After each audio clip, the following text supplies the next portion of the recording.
बांग्लादेश में विरोध को लेकर आखिरकार प्रधानमंत्री को देश छोड़ के भागना पड़ा। इस मामले को लेकर के आज बांग्लादेश में जगह जगह आगजनी, विरोध प्रदर्शन हो रहा है, जिसकी सच्चाई जानने के लिए आज हमारे नए मेहमान हैं अनिल वर्मा जी, जो गोल्ड मेडलिस्ट, जो जर्नलिस्ट से गोल्ड मेडलिस्ट हैं।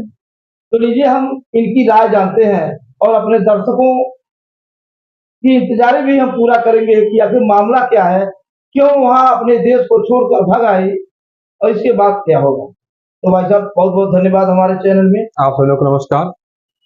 तो बता दूं आपको कि बांग्लादेश पहले पाकिस्तान का हिस्सा था। जी, पाकिस्तान का 1971 में जो लड़ाई हो रही थी उस समय जो है पाकिस्तान से अलग होकर के ये बांग्लादेश बना। उस समय एक वहाँ के नेता कहा जा सकता है, वो शेख मुजीब थे और उन्होंने बहुत प्रयास किया वहाँ पे बांग्लादेश को अलग करने के लिए। पाकिस्तान से अलग भी हुआ। जो लोग इस लड़ाई में शामिल हुए उनको फ्रीडम फाइटर कहा गया और फ्रीडम फाइटर को लेकर के ही विवाद बचा हुआ है। उस समय फ्रीडम फाइटर को माना गया कि ये लोग सच्चे देशभक्त हैं, इनके विकास के लिए, इनके परिवार की उन्नति के लिए आरक्षण दिया जाए। और आरक्षण करीब जो है 56% वहाँ होता है, 30% वहाँ आरक्षण होता है। आरक्षण चलता रहा। ये मामला जब विरोध इसका हुआ तो इसको वापस लिया गया, लेकिन हाईकोर्ट ने फिर उसको बहाल कर दिया। फिर सुप्रीम कोर्ट में मामला गया, उसके बाद 7% आरक्षण कर दिया गया। इससे मामला चलता रहा। इसी बीच में कुछ नए मुद्दों को लेकर के वहां जो है वहां आंदोलन शुरू हो गया, जिसके बाद जो है शेख हसीना, जो शेख मुनीर की बेटी हैं, उनको बांग्लादेश छोड़ के भागना पड़ा, क्योंकि प्रधानमंत्री भी हैं। बांग्लादेश के प्रधानमंत्री 15 साल तक रहे हो। एक प्रधानमंत्री का देश छोड़ के भागना बहुत बड़ी बात होती है, बहुत बड़ी बात है। ऐसी क्या स्थितियां पैदा हो गई कि शेख मुजीब की बेटी शेख हसीना को बांग्लादेश छोड़ के भागना पड़ा। बहुत बड़ी बात है वहां पे। यह भारत के लिए भी चिंता का सबब है। भारत में देखा जाए तो भारतीय जो नेता हैं, जो सत्ता पर विपक्ष हैं, इसको लेकर मंथन कर रहे हैं, चिंतन कर रहे हैं। हालांकि इसको लेकर सर्वदलीय बैठक भी बुलाई गई थी, क्योंकि पड़ोसी मुल्क बांग्लादेश है, एक तरह से भारत का मित्र भी कहा जा सकता है। तो कहीं न कहीं इसको लेकर, संबंधों को लेकर के, आने वाले समय में टकराव को लेकर के सर्वदलीय बैठक होना जरूरी भी है।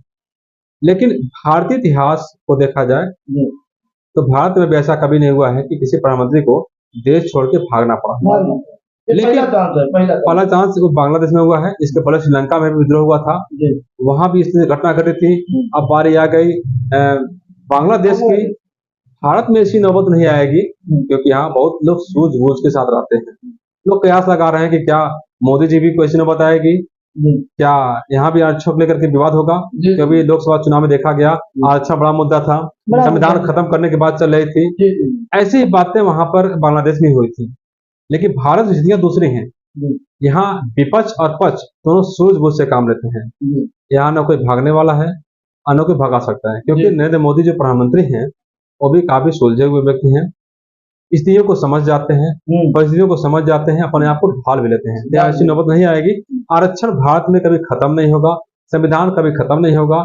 इसको प्रधानमंत्री ने भी कहा है, उसके नेताओं ने भी कहा है। लेकिन कुछ लोग राजनीतिक रोटी सेकने के लिए आरक्षण को बड़ा मुद्दा बनाते हैं, भाई भाई को बांटने की कोशिश करते हैं। उस समय जो क्या था, उस समय जब देश गुलाम था, आजाद हुआ, तो कुछ वर्ग ऐसे थे जो बहुत दबे कुचले थे, उनको आगे बढ़ाने के लिए आरक्षण लाया गया।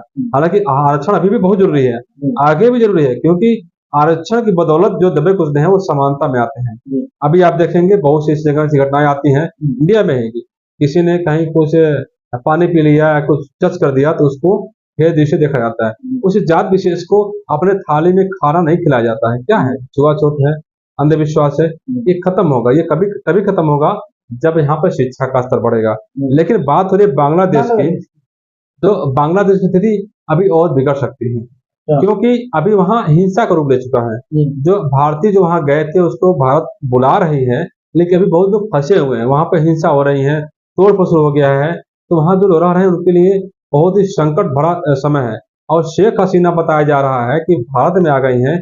इसको लेकर के भी बांग्लादेश में जो कट्टरपंथी है वो लोग इसको लेकर के गलत तरीके से देख रहे हैं। और वहाँ जो भारतीय हैं, जो अल्पसंख्यक समुदाय वहाँ भारतीय कहा जाता है, उसको लेकर के वहाँ प्रताड़ना भी हो रही होगी।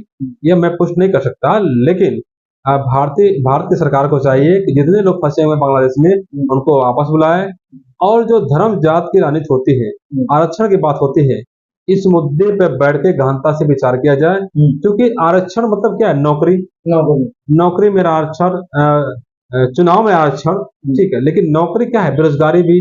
अब देखा जाए, शेख हसीना बताया जाता है कि वहां जब से वो बने हैं प्रधानमंत्री, वहां बहुत आर्थिक उन्नति हुई है, लोग उन्नति कर रहे हैं, लेकिन बताया जाता है कि वहां भी ऊंच नीच की खाई बहुत तेज बढ़ी है। जो गरीब गरीब रह गया और जो अमीर है अमीर होता चला गया है। भारत में भी ऐसी स्थितियां पैदा हो रही हैं, इस पर हमको लगाने की जरूरत है। क्योंकि आप देखें, जो बिल्डर है, जो ठेकेदार हैं, जो बड़े बड़े नेता हैं, जो बड़े उद्योगपति हैं, वो अरबपति खरबपति हो रहे हैं। जो गरीब है वो इतने नहीं कमा पा रहा है कुछ बचत कर सके, उसको कर्ज लेना पड़ रहा है, और कर्ज लेते थे कई लोगों को आत्महत्या भी करना पड़ रहा है। तो आप बताइए, आप जो कमाते हैं कितना महीने बचत कर लेते हैं? हम जो कमाते कितना बचत कर लेते हैं? हम लोग ईमानदारी से कमाते हैं, आप ईमानदारी से कमाते हैं तो नहीं बचत हो पाता है। लेकिन जो बेईमानी से कमाते हैं, भ्रष्टाचार से कमाते हैं, उनकी तो बहुत सारी बचत होती है। गलत तरीके से कमाते हैं तो बहुत बचत कर लेते हैं, क्योंकि जनता का टैक्स का पैसा उनके पास जाता है और अन्य तरीकों से भी वो बचत कर लेते हैं। इस स्थितियों को समाप्त करना होगा, देश से भ्रष्टाचार खत्म करना होगा। आरक्षण का जो उपाय है वो सही ढंग से सही व्यक्ति को मिलना चाहिए, तभी जाकर के अपना देश खुशहाल रह सकता है। नहीं तो इस बात से इनकार नहीं कर सकता है कि जो गति बांग्लादेश की हो रही है वह गति भारत की भी हो सकती है, इससे इनकार नहीं किया सकता। ये भारत के लिए बहुत बड़ा सबक है, चिंता का सबक है। संविधान बनाया गया है, उसका पालन करना चाहिए। सदन में आप बैठते हैं तो कम से कम दूसरे जो मुल्क हैं उसकी गलतियों से अपने आप को सबक लेना चाहिए, ताकि ऐसी स्थिति भारत में पैदा ना होने पाए। क्या जो ये बांग्लादेश से शेख हसीना प्रधानमंत्री हैं, वो भारत में आई हैं, भारत में उनका रहना उचित है, या फिर वहां से जो मांगा जा रहा है कि उनको वहां से भारत से फिर बांग्लादेश भेज दिया जाए, इस पे क्या होना चाहिए? देखिए, और प्रथम दृष्टया तो जो हमारे घर में आता है उसको हमको समर्थन देना पड़ेगा।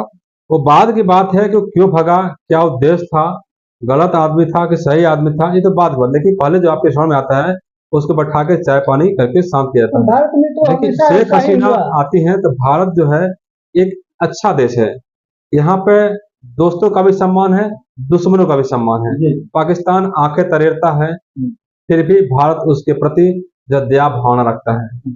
अभी देखिए, जो उससे संबंधित जो लोग भारत में रह रहे हैं उनको भी यहाँ प्रोटेक्शन मिल रहा है, वो लोग रह रहे हैं, जीविकोपार्जन कर रहे हैं। तो भारत जैसा देश दुनिया में कहीं नहीं मिलने वाला है। तो शेख हसीना है, जब बांग्लादेश कहेगा कि शेख हसीना को वापस कर दो, तो भारत सोच समझ के मुद्दों पर चर्चा करके, सामरिक विषयों पर जो विशेषज्ञ चर्चा करके उनको वापस भी कर सकता है। मामला जाता है इंटरनेशनल मामला, तो वहां भी कुछ अपना तर्क रख सकता है भारत। तो बहुत बहुत धन्यवाद भाई साहब, आपने हमारे दर्शकों को बहुत अच्छा जानकारी दिया, इसके लिए आपको धन्यवाद।